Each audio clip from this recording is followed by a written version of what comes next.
Chair recognizes Ms. Bush. Thank you. To Mr. Dunn, my condolences. Very, very sorry for your tremendous loss. To Judge Samaniego, thank you very much for your testimony and for listening and enduring and for giving your testimony. St. Louis and I are here to recognize the humanity of all people, regardless of immigration status. You know, we are here in opposition to any racist agenda pursued by Republicans. And let's take a moment to reflect on this first month of Republican control of the House.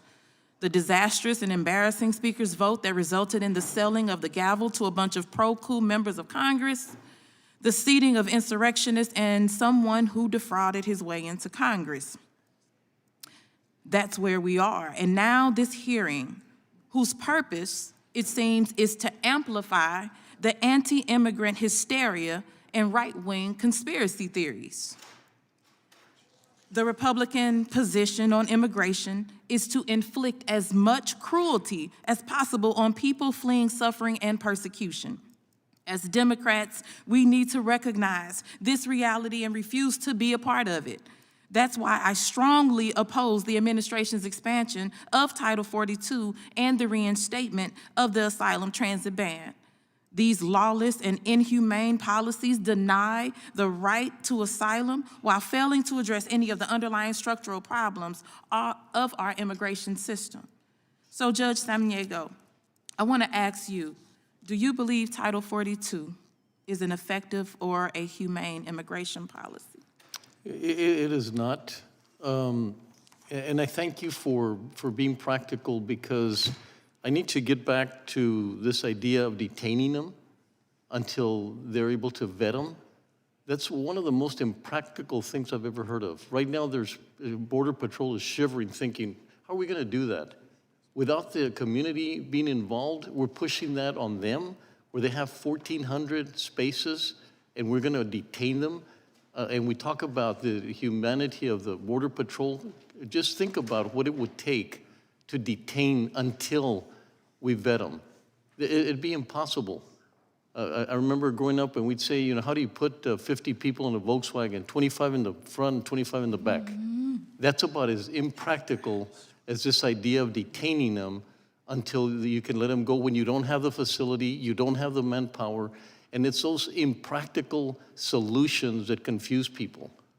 And so I tell you that we know we've been able to manage things, and we know that when there's issues in other parts of the border, it's because of the lack of organization, it's the lack of collaboration, it's a lack of a lot of different things. So when you have people running in to your country because you're not well organized and you're not using collaboration, we've had 2 or 3 incidents. We have 800 people out that we're not able to manage because of funding. There's communities that have had as many as 10,000 because they're not organized properly. So I can tell you our strategy works, and if people listen to it and we were able to share the ideas and how we've been successful, I can tell you that we minimize the problem, incredibly minimize the problem for the federal government. And there should be some kind of appreciation for our community that is sensible about what's happening in El Paso, and we all know that we don't want it to happen to the rest of the nation. And all we hear is, you know, that I used the wrong word or that I said racist. I never said that. What I said is that using those narratives creates more racism in a community. I didn't say anything about the people involved in it. So I thank you for looking at practical reasons, and I'm appalled when somebody has an idea like detaining them as a solution, when that's the most impractical thing you could probably do. Thank you. And thank you. Thank you for your work, and thank you for explaining that.